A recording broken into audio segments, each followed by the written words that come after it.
You're listening to a 4x4 Radio Network podcast.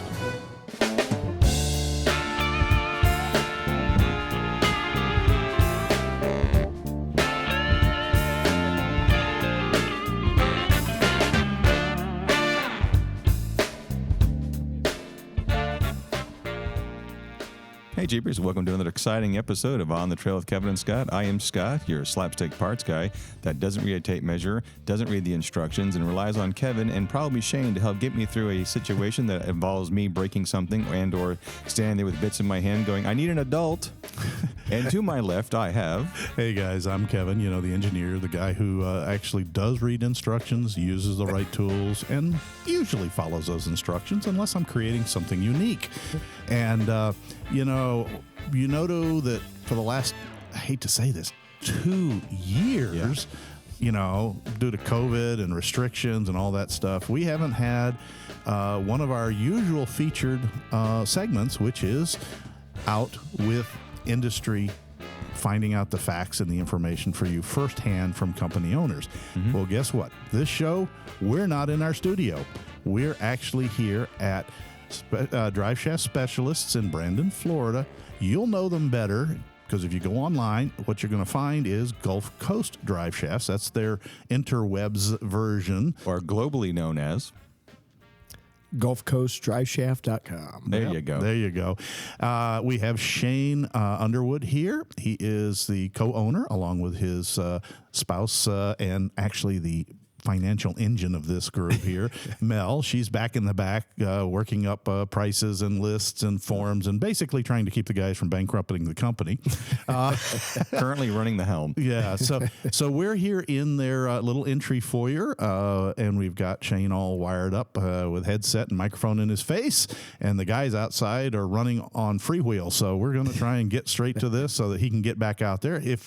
If something happens, don't be surprised. We may go, hold it. We'll be right back as he runs out and solves another problem. Yeah. So, Shane, welcome to On the Show with Kevin and Scott. Well, welcome, guys. Appreciate the opportunity. Hello. And so there is Scott again being Scott. Yeah, that's what I do. So we're here with an opportunity to talk drive shafts, obviously. Guys, you know that I've been spending a little bit of time over here on other things, and we'll get to those other things soon enough, but I thought it might be interesting we've talked about lockers, we've talked about computers with the manufacturers, but we all probably, if we haven't yet, probably will either need a drive shaft upgrade or we break it and need a replacement. And so where best to find out about drive shafts than a company that literally makes them here. No, that specialist is in the name too. Yes, it is. Yes, it is.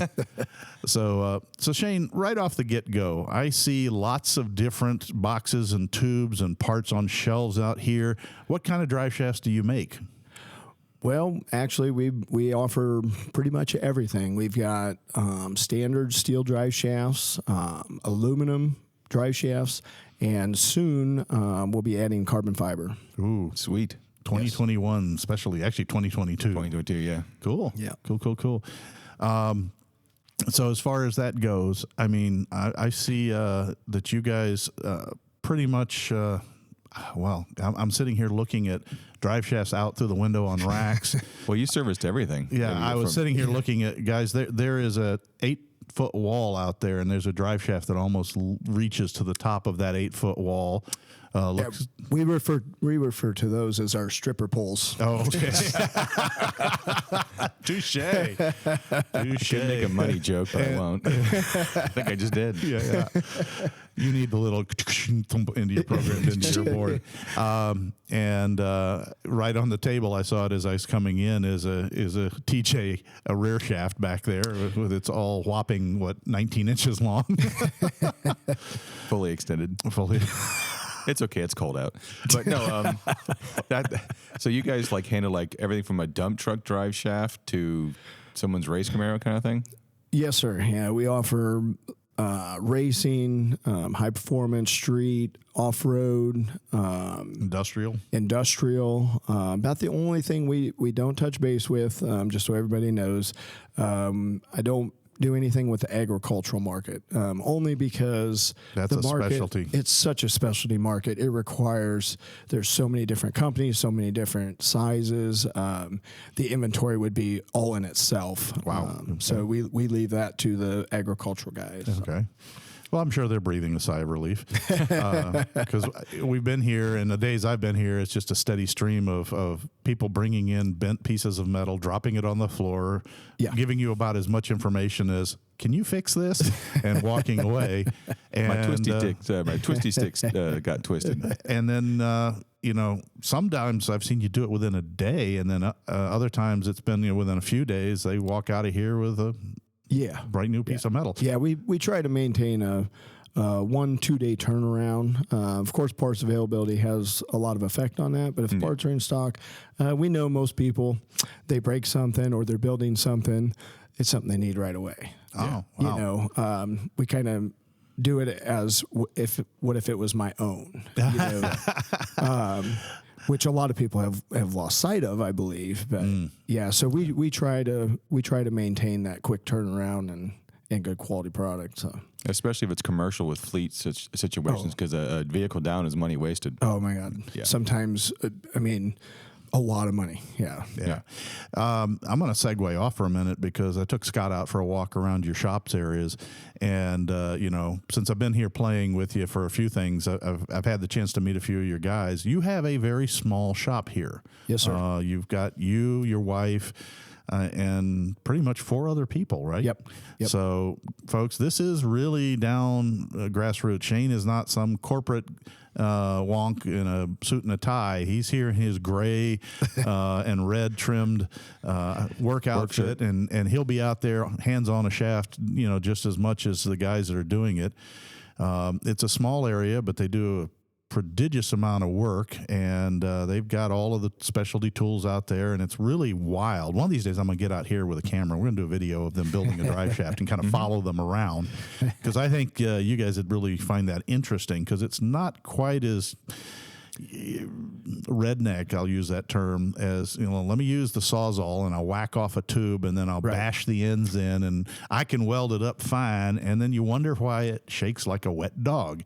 And I'm impressed that they're independent machines that they cut the pipe with. Yes, it's a bandsaw, but it's a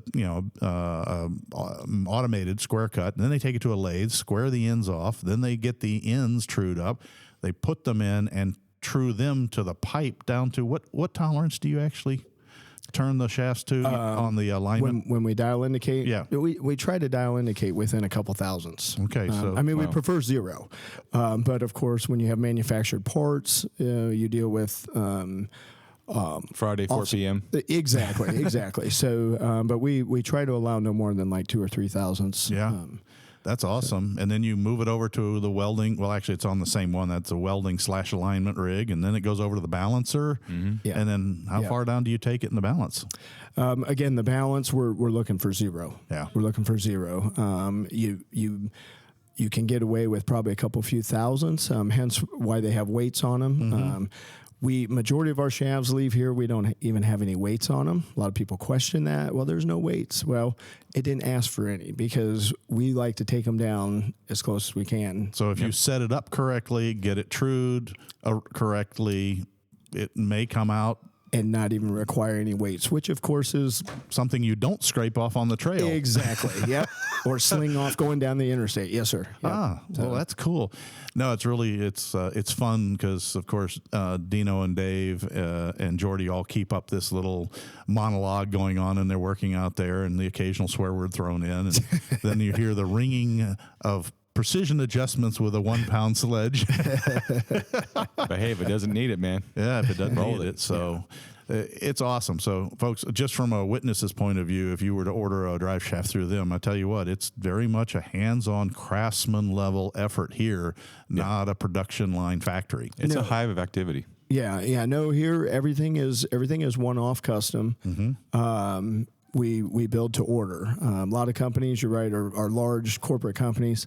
They build hundreds a day. sometimes it does, hinder their quality. Like I said, and that's why we want to keep it small like we do, because we put our focus into quality on every shaft for every customer. That's great. It's like a boutique. You know what you're getting when you get done. That's right. Yep. Yeah. But I'd also find it interesting that these major trucking firms around here come in with these massive drive shafts that, folks, if you think it looks really wild when a lifted and V8 converted Jeep twists a shaft, come in here and look at one of these, semi shafts twisted like a pretzel. Yeah. Well, that's one of the things I want to touch on, because let's think about that. Time is money, especially with a commercial truck. Right. Could you go get a shaft off the shelf? But to get one from you that's been boutique, custom done, and handmade, you probably won't be back for that same shaft again. Right. So even though time is money, it's money well spent. Right. Right. Well, I'll brag on him a little bit. He's been producing these aluminum shafts for the Cadillac, what is it? The CTSVs? CTSVs. And right now, at least on the racetrack, he's one of the few builders who hasn't had any come back broken. Nope. We've had Wow. We've had no failures to speak of on those. We do the CTSV, we do the Camaros, the Mustangs, and we have them all over the country as far as Washington State. And so far, knock on wood, it's been a very successful product. So that's one of those things. He takes the time to build whatever you want. Yep. So along that same line, using that as a leap off point, if somebody wants a drive shaft, because of course you're talking right now to a Jeep show where we all run and often break two at a time. Yeah. So we're double trouble. How do they? Well, first off, obviously by now they're going, okay, so how do I get a hold of him? How do they reach you? Well, you can reach us, like I said, online at gulfcoastdriveshaft.com. We've got Jeep shafts, Jeep combination kits listed on there, as well as the performance cars. And we are going to be adding quite a bit more to the website as we go along. Or they can reach us through email at sales@gulfcoastdriveshaft.com. Okay. Or call us on the local phone number, 813-620-4303. Okay. Sweet. So what would start the process? Like they go, okay, I need a shaft. I want to build a shaft. I don't have something broken. So what would the process be? Like, obviously from cradle to grave, it's like what do the you idea. need to know? What do you need to know? Like, what information should they start thinking about? Well, in the Jeep market, if someone has a stock Jeep, like for example, a JK stock has a small lift on it. Most of that information we already have. We've done our homework. We have Excel sheets. We know what you need. In a custom application, basically we start from the beginning. What series U-joint are you needing or do you want to run? Then we need a length of the drive shaft, whether it's from center of U-joint to center of U-joint or from face of flange to center of U-joint, so on and so on. So they need to measure carefully. Yes. And do you recommend that they do it crawl under it on the driveway where it's loads on the wheels, or lift it up and hanging loose? Yes. Good point. Thank you, Kevin. Yeah. All measurements should be with weight on axle. So if the vehicle is lifted up, you just want to make sure that the axle is being supported, not the vehicle itself, because it will change the measurements. It will. And unfortunately, you're going to have problems. Yeah, so you heard that, folks. Pay attention that if you're out there, you want this at ride height, with the vehicle on its wheels. Yes, it means you're going to have to crawl under your Jeep, but you do it anyway, let's be honest. So it's just another shot at the mud. Yeah, so when you go to roll, get that 10 millimeter socket that rolled underneath there. Just quick measurement of the drive shaft.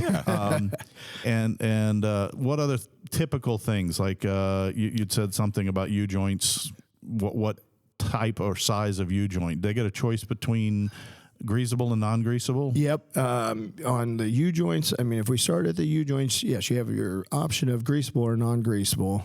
The new non-greasable U-joints the engineering in them is light years ahead of the greasables, and they're maintenance free. Most people, including myself, don't like to grease U-joints. Yeah. So in return, there's an option. Gotcha. Back in the day, you didn't have an option. All you had was a greasable option.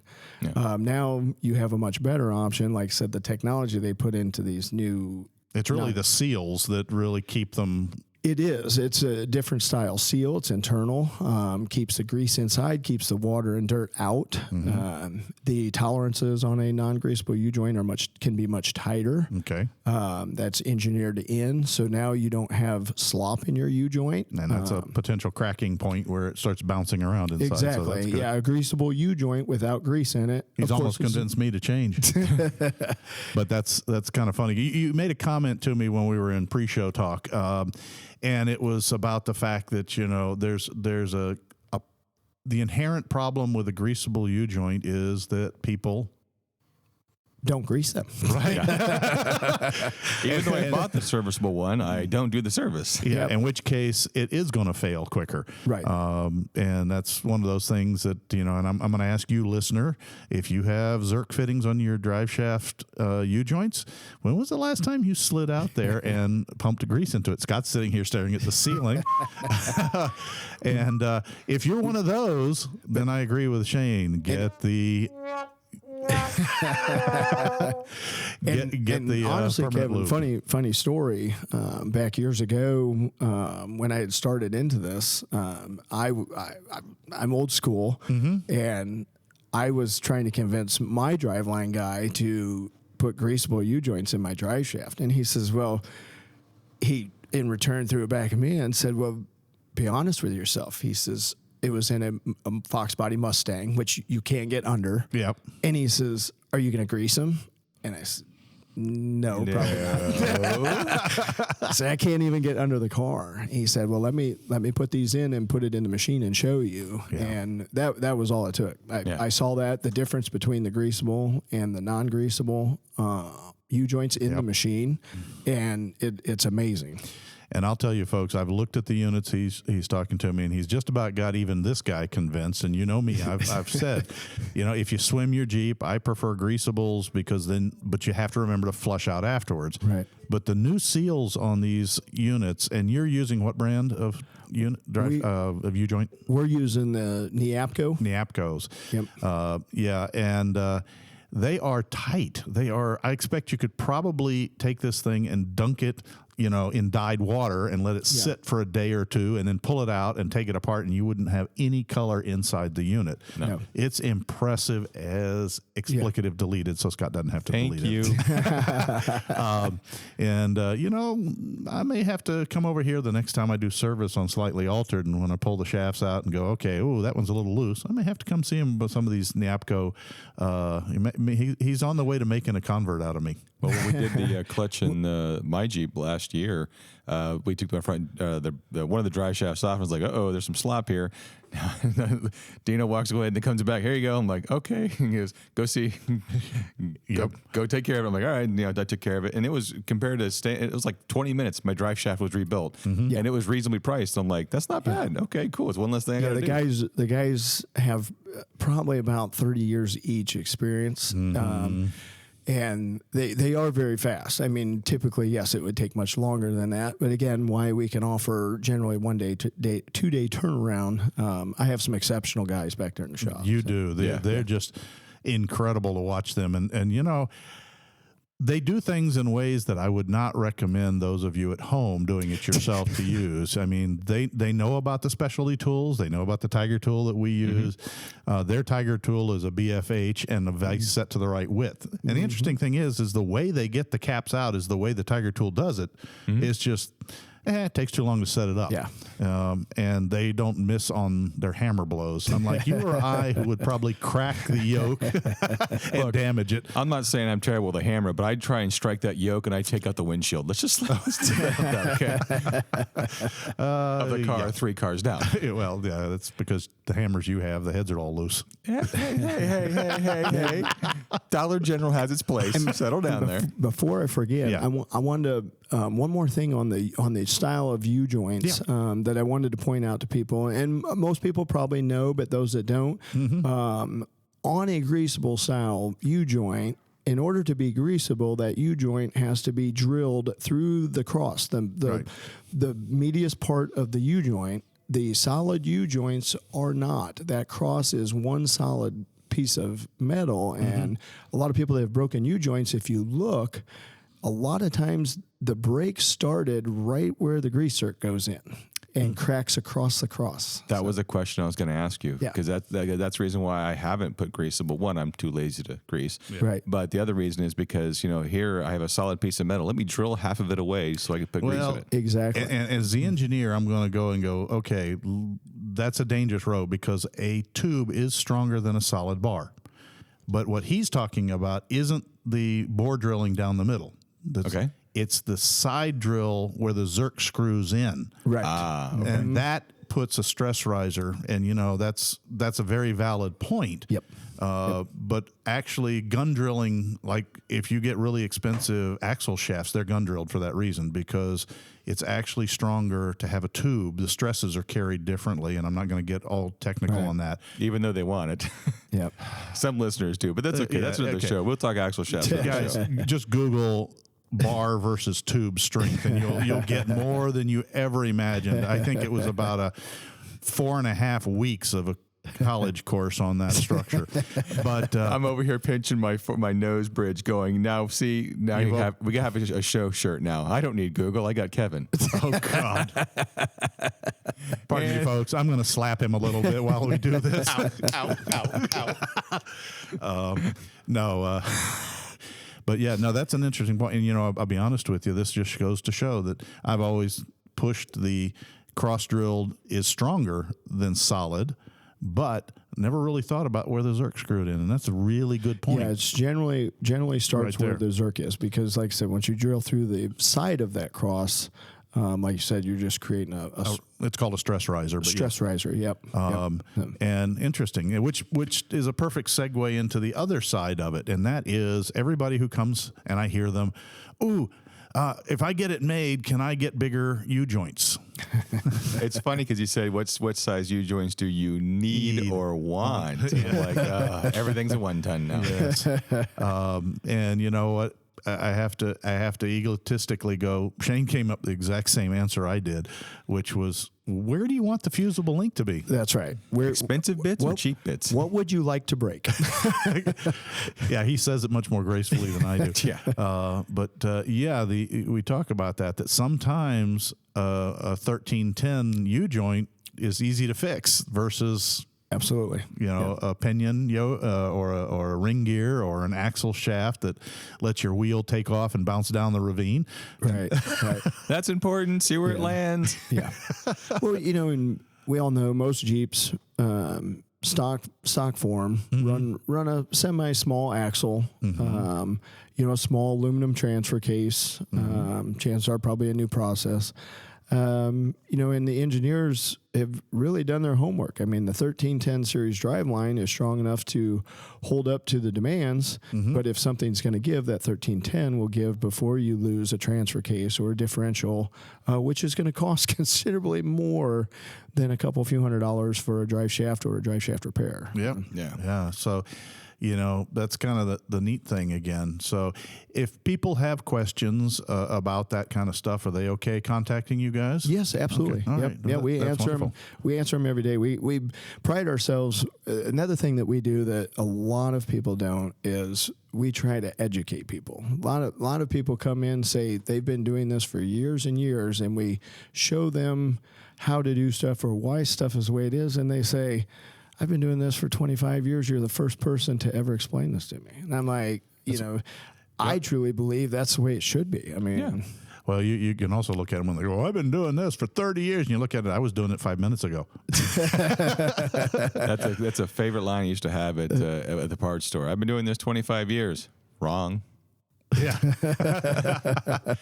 Moving on. That's absolutely awesome. That's absolutely awesome.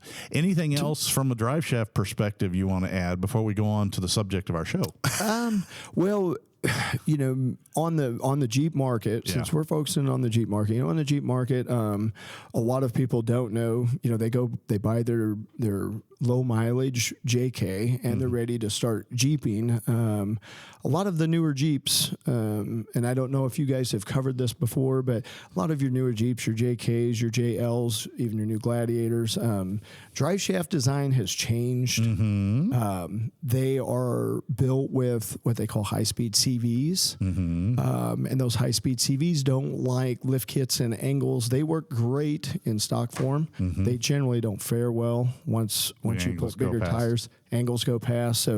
So we actually build the conversion shafts. We use U-joints, the old-style double-cardan CVs.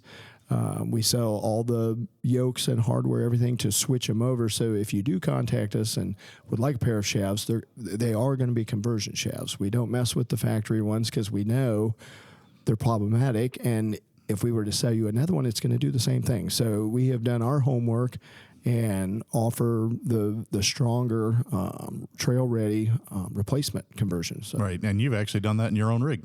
Yes. And they have a Gladiator. They had a JK or JL? We had a JL. JL, that's right. But for some crazy kid in an intersection decided to redecorate it for them. Ow. Yeah, same thing happened to you. But please don't run red lights. Yeah, please. And Mel is recovering. But they have a rather uniquely decorated JL, and it's Schnazzleberry, and it's a kind of a tribute truck. Yeah, it's kind of a tribute truck, as we all know. Right now, it's kind of hidden, but if you see a Schnazzleberry that has a one of a kind matching trim rings and Schnazzleberry on the bumpers and things like that. Shane's a pretty good painter too. But you need to ask Mel to open the tailgate. Yeah. And after she slaps you, then she'll explain, no, the truck's tailgate. But Scott's sitting there going, how do I deal I don't with even this? have the energy to hit the wah-wah button right now because I have no idea what's going on. It's off the rails now. Well, I don't know if you've seen, Mel is a huge Aerosmith fan, favorite band ever, and there is actually an Aerosmith logo painted into the bed of her truck. So, Sweet. Inline X. That's cool. It is. It's awesome. It's just over the top. Yeah. So, it's, and I'm sure there will be more as time goes along. You know, like every Jeep in the world, it's never done. No. Right. Never done. Never. So, well, that's fantastic. One of the things I want to just touch back for those of you listening that he talked about on the Gladiators, JLs, JK shafts. That does mean the replacement 9 times out of 10 of one or more of the yokes, either on the transfer case or the differential. Yep. And they do know that, and they have the parts, and they are part of your kits that you unless you tell them you've already done the conversion, right? In which case they'll say you just need a replacement. Yep. When it comes time to do Dory's Jeep and build it, I have a feeling I already know where I'm getting my drive shaft from. Yeah, I think so. So speaking of your Jeeps, or is there anything you wanted to add? Do you want to take a break?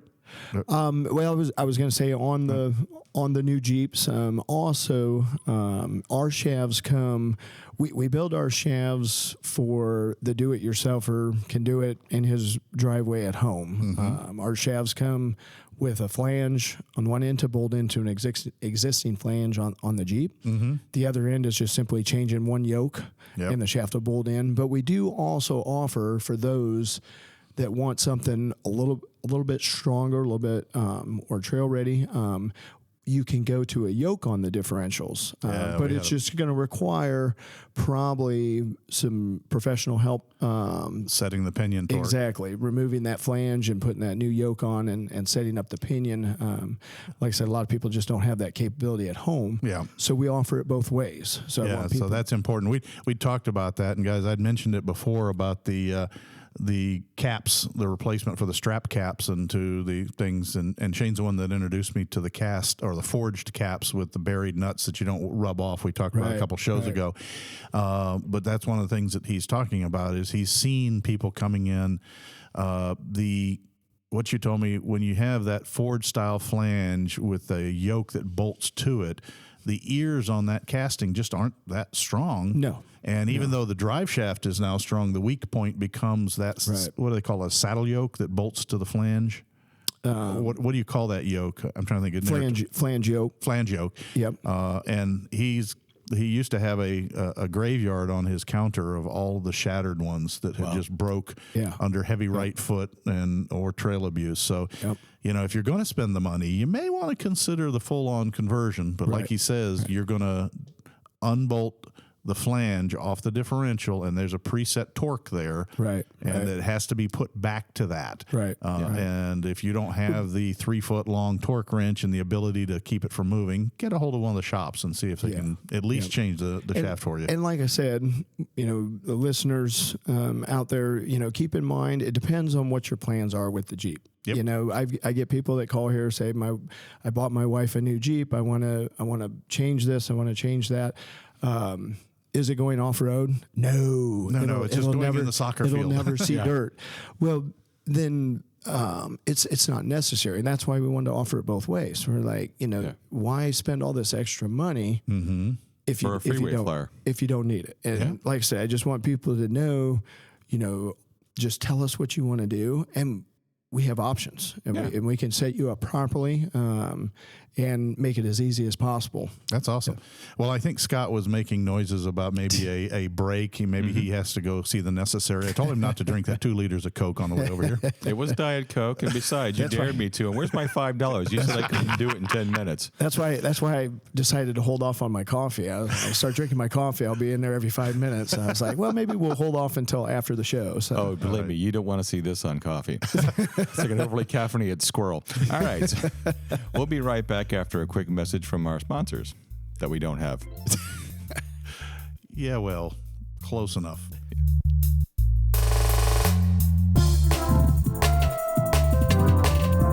Hey, everyone. As always, check out the 4x4 Radio Network, and also remember to check out our Patreon page, YouTube page, and the rest of our social media. But I know you guys are itching to get back to all the wild and crazy, wacky times that Scott and Kevin and the new guest Shane can have talking about Jeeps, so we're going to get right back to that here in 1 second. And I just got the look from Scott that says, get talking. I guess we're back on the air. Even though we're not on the air, we're on the digits or the digital codes or whatever you call it. We're in the internet, man. Okay. We're in the internet. Hey, look, there's the Amazon order ordered. What? Heaven help us. Shades of, what was that? Tron? I was thinking that too. I was like, hey, it's like Tron. Yeah, I'm really I'm kind of depressed that what's that one movie, Hackers or whatever it was, with that one actress that's in everything, Laura Croft, Tomb Raider. No idea. Play Maleficent, whatever. They showed the internet like this, like weird scape of all kinds of really cool stuff. I'm like, that's not the internet I had. I had a modem going. It took 8 days to download one song. Well, listeners, prepare. Republic Services is here picking up the dumpster full of drive shaft scraps. So we may hear some noise in the background, but it shouldn't be too. Oh no, he's backing up. Yeah, he pulled it back a little bit. He's actually very courteous pickup. He will actually pick the dumpster up and back up away from all vehicles. So that's cool. Yep.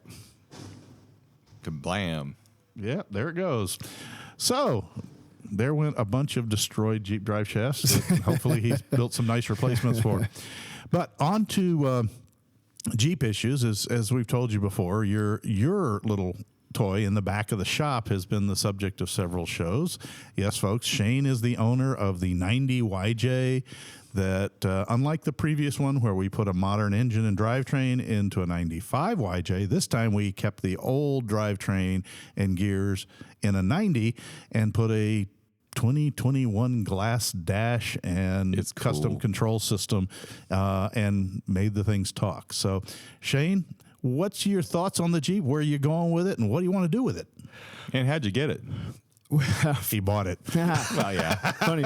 Funny story. So we, the wife decided she didn't want to off-road her Jeep. So of course I said, well, then we have to find something I can take off-road. So some friends of ours didn't know that we had a drive shaft shop. Mentioned it to them one night, and they said, "Oh, we need a drive shaft for our Jeep." We're like, "We didn't know you have a Jeep," and it's been tucked away in the garage for 5 years and with a broken drive shaft. Yeah. So the wife says, "Yes, we can absolutely fix you up." She says, "Great, we could get this thing put together and sell it." And of course, Mel says, hold on. Maybe we can short circuit this a little bit. Hold on. Let's skip a step. What do you have? She says, Shane's looking for a trail Jeep. And she said, that's exactly what we have, a 90 YJ on 35s with a leaf spring suspension that's been flipped. And so she said, come over and take a look at it. It was exactly what we were looking for. And we told them, don't fix anything. We'll take it the way it sits. And then I started my build. Yeah, you did.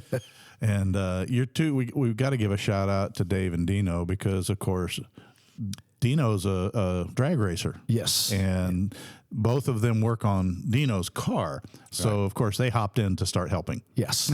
Yeah. And so let's see. When I got here, there was the coil ignition system, the what was it? Summit Racing version of the MSD igniter. Yep. There was an MSD coil pack. You guys put a new carburetor on it, didn't you? Like a little Holley 2-barrel? Yeah. When we got the Jeep, we first thing we did, and again, funny story. Yep. I poured some gas in the carburetor. Like I said, this thing's been sitting for 5 years, and I poured some gas in the carburetor, and it fired right up. Awesome. So didn't run it very long. Drained the tank, put fresh gas in it, cleaned the tank, put fresh gas in it. I did pull the carburetor apart to rebuild, and it was broken. So we purchased a new carburetor and put on and fired it up, and it ran like a new Jeep. So Yeah, when you started that one day, it purrs like a kitten. It does. It's amazing. We have no idea how many miles are on it because there's no dash. No idea how many miles. And we were told that from our friends, the previous owner evidently had done something to the motor, had been into the motor, whether it was a full rebuild or just a freshen up. But it does run like a top. I love the moniker something. Something. We found out several somethings, didn't we? Bum, bum, bum. Bum, bum, bum. Yeah, so when we got to it, it was technically operable. Yeah. But then came the request if I would help him make it run the dash. That's where the story comes in, where I came into it, folks. And you heard about the fact that we opened it up and started finding charred wires. I still have no idea how you short a wiring so bad that the brake balance connector that goes to your brake system for front or rear failure is actually burnt to a crisp. Only one side, though. Only one side. Yeah. And I have no idea how you do that. A really aggressive downhill run. I don't know. Definitely some previous carnage there. So. Yes, and the fact that whoever had been in there before didn't like all of the transitional electronics and just, I think they took them out with a dull butter knife and left things to hang and spark and burn and melt. And honest folks, it didn't catch fire. I don't know why it didn't, because I have done plenty of YJs where it does fall apart, and they've literally caught fire. And maybe because this was an early 90 and there was no underhood fuse box. Right. The later YJs have an underhood fuse box where the charging system runs through that fuse box. Right. And it's notorious for catching fire because people upgrade alternators and don't connect the battery properly. And when I say properly, they follow the wiring diagram. And this is one time where the manufacturer's wiring diagram is good to about a 40 amp alternator. You go beyond that and the fuse box is going to melt. Right. So, but we fixed yours. Yes.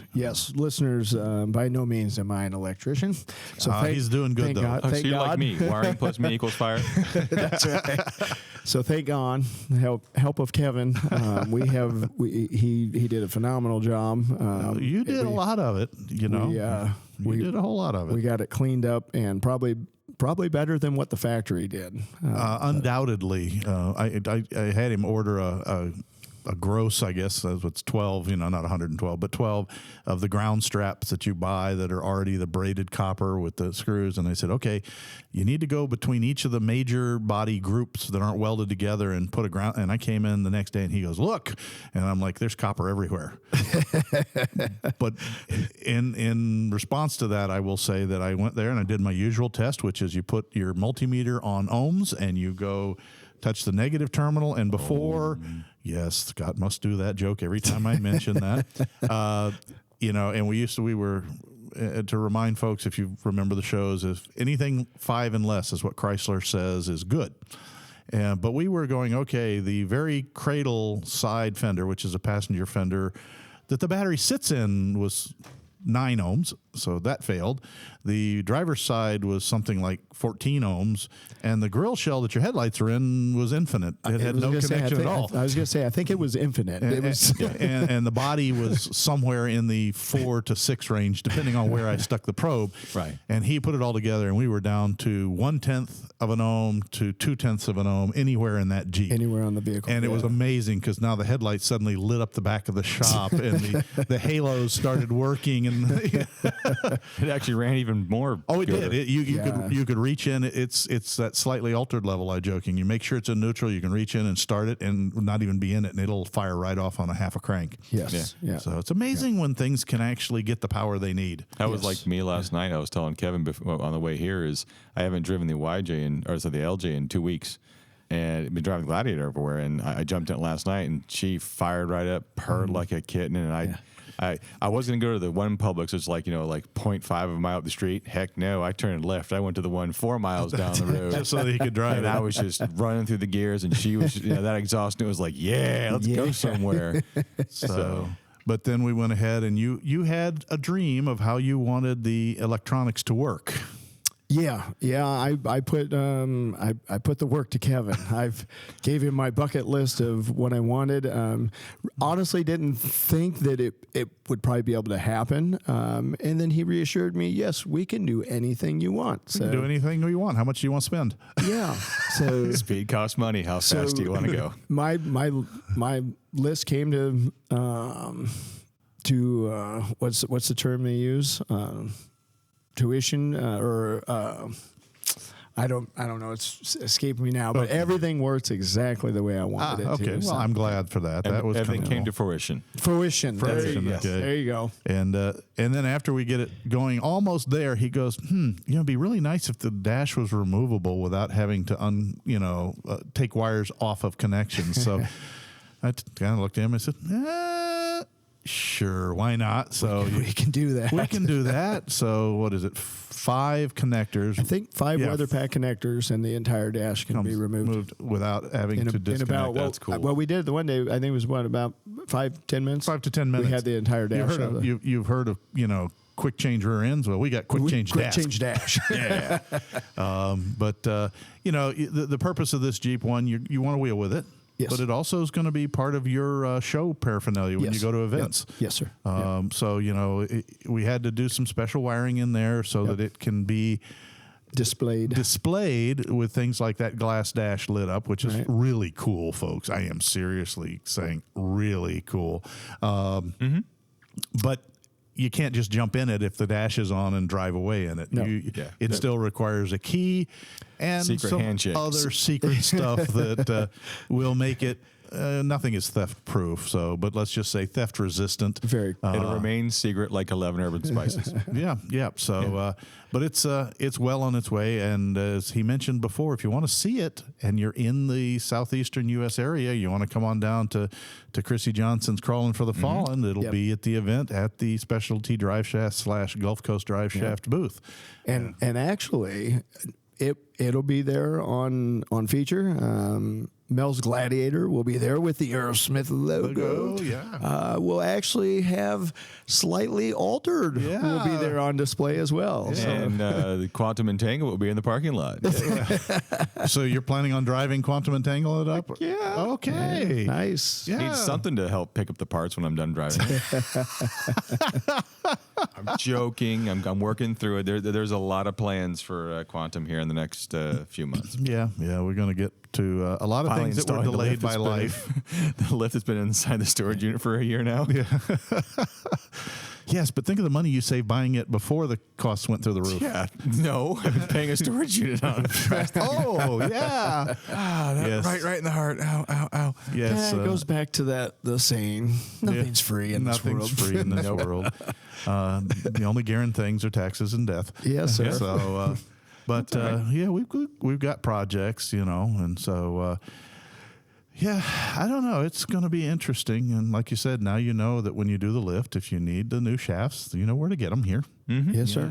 So the Jeep's green right now. What's plans for the color going to be when it's done? Well, there's a story behind that. Brings up another funny story. It's amazing how these happen. Yeah. So the Jeep is eventually going to be ocean blue. Okay.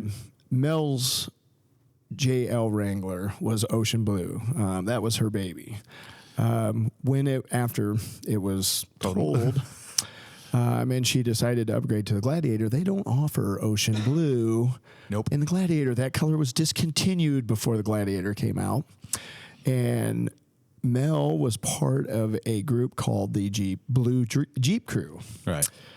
Well, she really liked the group, and they told her, unfortunately, without a blue Jeep, she couldn't be part of the group anymore. So I came up with this fantastic idea that we would make my Jeep ocean blue, and she could stay in the group.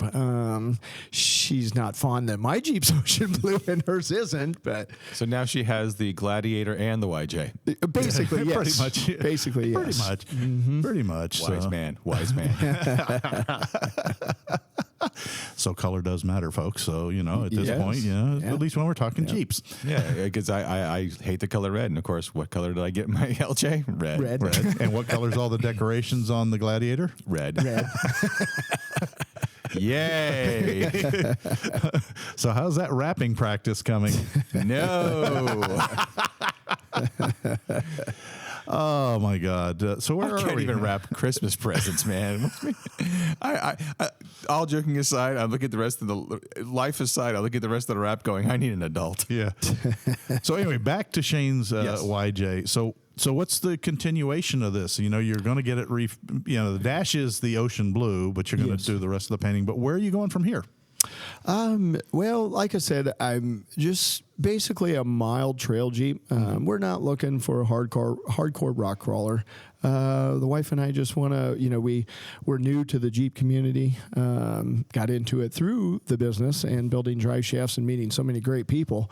Then we start seeing some of the adventures, some of the places people have been that you're not going to without a Jeep. Yes. Yeah. So we said, man, we really think we need to get something that we can take on the trails and go with our friends and see some of these places and experience it. It's beautiful. So Well, hopefully you also can get just- to Jasper with us. Yeah. yeah. Yeah. That's Yeah, Jasper, some of better our friends. known as Pickens County Sheriff's Jeep Fest. Oh, I do have to make a comment on Oh. that. A very big thank you to the people at Pickens County, because Dory and I, unfortunately, that was the weekend that everything happened for Dory and I, and she was crestfallen because she really wanted to get her challenge coin. Right. And I reached out and says, hey, my wife's sick. We wanted to go. Can you at least send us a sticker? Her thing. Right. And they said, no problem. We got you. And I got the envelope, and there was a tear in the envelope, and they had sent the challenge coin, but the envelope tear and the coin fell out. Oh, no. And I was kind of upset. And this is I got this after she passed. Right. Or no, it was right before she passed. And I called and I messaged him back, say, hey, thank you for sending me the sticker. Unfortunately, it doesn't look good. And whatever. And it looks like something happened to the coin. And they said, don't worry, we got you covered. And it came about a week ago when this was being recorded. But I got in the mail, it was a card from them and the coin. Nice. So a huge thank you to those Yeah. guys. Thank you very much. It means a lot to me. Yeah, Right now. the guys, and I know I've been going since the second event in Pickens County, and a lot of people call it Jasper. That's the town, and there's nothing wrong. Jasper is usually where they host the show and shine and that kind of stuff, and it's great people too. But just if you're out there and you're looking for a truly awesome off-road event in the southeastern United States, the Pickens County Sheriff's Jeep Fest is the whole title of it. You can do a Sheriff's Jeep Fest. They'll usually pull it up on the interwebs. And it is around It's Labor Day weekend. Labor Day weekend every year. My birthday. And like I say, what's really cool about it is it's an open trail event. You pretty much go, and they have some people kind of guiding you at the entrances. But it's one of the few places that I've ever been to that at least half of the trails start by crossing a river. And that is really awesome. It's put on by some great people up there. Like I say, we've met them several times and done some shows up there in the past. And we will be back again, and it's a beautiful place to go wheeling. So, yeah, and hopefully, when you can go the next time we go, and we'll meet you up there. Hopefully, Mel and I have discussed it, and we've been looking into setting up at all these events, or as many as we can. So when these events come around, you'll be able to come see us. Yep, well, come see us. And folks, sometimes we'll probably have on the trail podcast with us. Oh yeah, well, so we might be around there. Yeah, it's always nice to have a place to sit down and go, oh, I'm tired. But no, it's. I'm trying to think. We've got some great things down here in the Southeast now. We have Jeeping with Judd. We've got Pickens County Sheriff's Jeep Fest. We have Crawlin for the Fallen. We have Jeep Beach coming up, which we just registered for. Yes, I've still got to get my hotel room because I was ready to get my hotel room, and Susan went, "No, I think this year I want to stay here." Okay, let me go see if I can afford a hotel on the beach, kind of a thing over there. So we will. I'm going to try and get the same hotel as last time. That's critter friendly. Yeah. Well, I don't know if it's going to be critter friendly, but I just want to be out that where I can just walk out and be on the boardwalk. Yeah. Yeah, we our first year was this last year, and oh my God, what a blast! We had a great time. We did go just for fun. We are, if I'm not mistaken, I think Mel's already contacted somebody. So this year or next year we'll be set up as a vendor. We should be at the racetrack.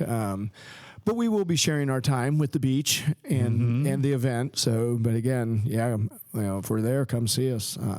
We'll have everything on display up there as well. So, the other thing we want to do is get up to Winrock in Tennessee. Yes, Tennessee. That's not an event. That's a location. And that was one of the ones that Mel saw.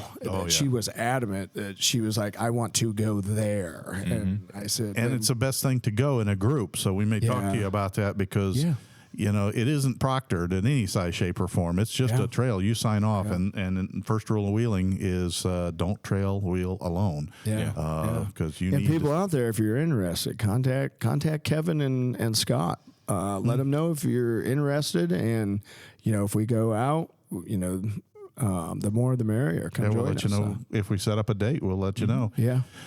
Sometimes the locals know a good place to get tacos. I'm sure. I take it you like tacos, sir. Come on. You think I got salads? I'm with you. Taco's my favorite vegetable. That's one of my foods I could eat every day if I was given the option. yes. And I swear sometimes I think his favorite beverage is hot sauce. I had to give that up. Nope, Scott hasn't given that up. How long have you hated happiness? I'd power right through that. One Nexium a day, don't care. Chase it with hot sauce. Maybe that's my problem. I need to chase it with Nexium. You need to eat more hot sauce because that helps cool the fire. Because eventually it's like using TNT to put out a well fire. You get so much in there, it's just there's no more oxygen left. It can't burn anymore. Yeah, right.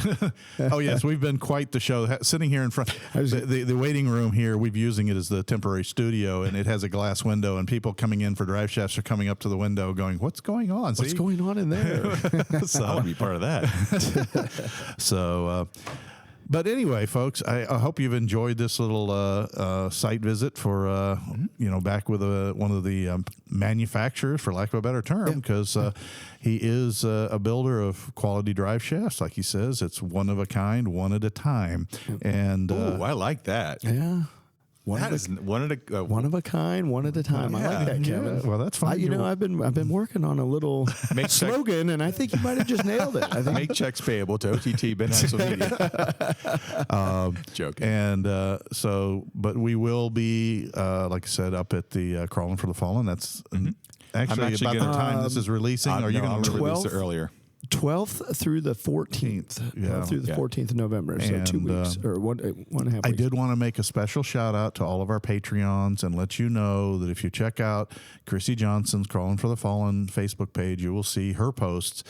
But you guys took so good a care of us this past year, and that is deeply appreciated, that we had sufficient funds to buy 100 luminaires to 100 fallen officers. Yeah. Nice. And we couldn't have done that without everyone's support. And it was Put in our really you corporates. guys that bought it. So thank you very, very much for all your donations. It went to a very good cause. And if you're there, feel free to stop by the special. How are you going to banner the booth? Gulf Coast Gulf Driveshaft. Coast. Yes, so sir. it'll be the Yes, sir. Gulf Coast Driveshaft booth, alternately known locally as Driveshaft Specialist. Yes. And if we're not out running around doing weird things, with the Jeeps, but we will be there and come in and say hi. Yep. Yeah, And I'm going to say be there hi. Saturday. Absolutely. I'm going to be there Saturday. Yeah, I'm going to be there at least Saturday, if not more. It's about 2-hour drive to get up there from down here. Think so. Yeah. So right Yeah. at that. So Yeah, we'll be there. We are setting up Friday morning, so we'll be there Friday, Saturday, and Sunday. So, and Sunday yep. into your pack out. So we'll definitely, Scott and I will be there on Saturday, pretty much all day, and might squeeze myself up there Friday too. Yeah. So we'll see how it goes. This isn't a first of the month show, so I'll release it early. So everyone can hear it. Okay, cool. Yep. Cool. So if you're hearing this early, you'll know why. It wasn't a mistake, it's planned. Exactly. Well, hey, we really can't thank you enough for letting us come in here and disrupt your day. Thank you. I I appreciate it. I had fun. You're a good friend of the show. You're a good guy, and you're smart and stuff. So Yeah, and he's a good Jeeper. He's he's right there with you. So, when you're doing your Jeeps and you need a drive shaft, you can go to somebody who's building his Jeep. As he says, oh, wait, well, you might actually get the guys going, what, you want to talk to Shane? I got to go find him. And he's usually in the back of the shop. it was so funny. At work, I had a guy that had a Ty, who's one of our technicians, and he needed a front drive shaft, because again, lift, a Rezepa joint, and it was done. And I said, well, hey, I got a guy. He goes, no, I got a guy too. I already handled it. I'm like, okay, fine. And come back and like, where'd you go? Well, I went to Drive Shaft Specialty. Duh. I'm like, okay, good. I didn't have to do anything. You already went there. So. All right, guys. So I guess with usual here is enough talking. I think we're done. Time to lock hubs, put the Jeep in 4 low, and hit the trails. And don't forget, check out our next episode, which will be on December 1st. Ooh, Christmas time. Yes. So with that, again, as always, wheel legal, tread lightly. And please take nothing but photos, memories, and your trash when you leave the trail. We want to have it there for everybody in the future. All your kids and your kids' kids and kids' kids. I'd hate to have it closed because somebody was dumping garbage. Yeah, and if you drop any parts off your Jeep, take them those with up. you, and especially if the drive shaft. Now you know where to go. Yeah. So with that, I'll talk to you all later. Thanks, Shane. We'll talk to you later. Yep. Thank you, guys. Bye. Bye. Proceeding has been provided for entertainment only. Proper service and repair procedures are vital to the safe, reliable operation of all motor vehicles, as well as personal safety of those performing those repairs. Standard safety procedures and precaution, including the use of safety goggles and proper tools and equipment, should be followed at all times to eliminate the possibility of personal injury or improper service which could damage the vehicle or compromise its safety. What he said. Thanks a lot for listening, guys. You guys have a great day. Bye.